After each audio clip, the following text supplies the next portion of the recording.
এত সাজুগুজু করছি। রাধা অষ্টমীর জল ভরাইতে যেতেছি আমরা অধিবাস। রাধা অষ্টমীর কীর্তন হয় অনেক বড় করে, 4 দিন হয়। কাকি মনে হয় এই যে আমার হিরোইন, এই যে মা কাকি সবাই আমরা জল ভরাইতে যেতেছি আজকে অধিবাস। এই যে এটা এটা এটা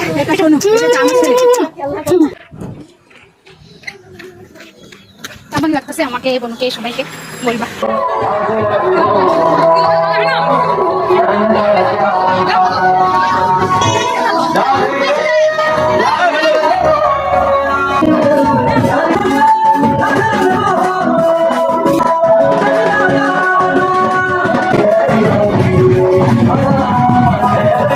জলযাত্রার জন্য সবাই বার হয়ে গেছে।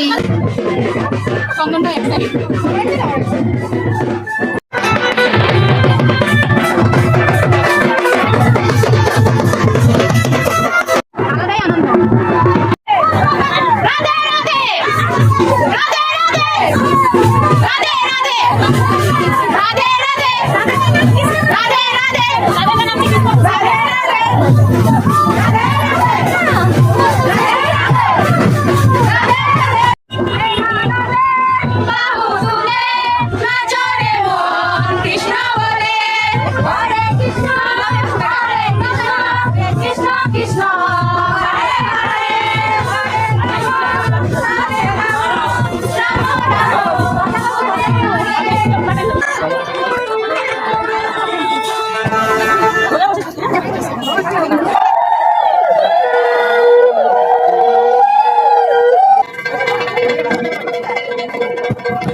আজকের মতন টাটা, আবার দেখা হবে অন্য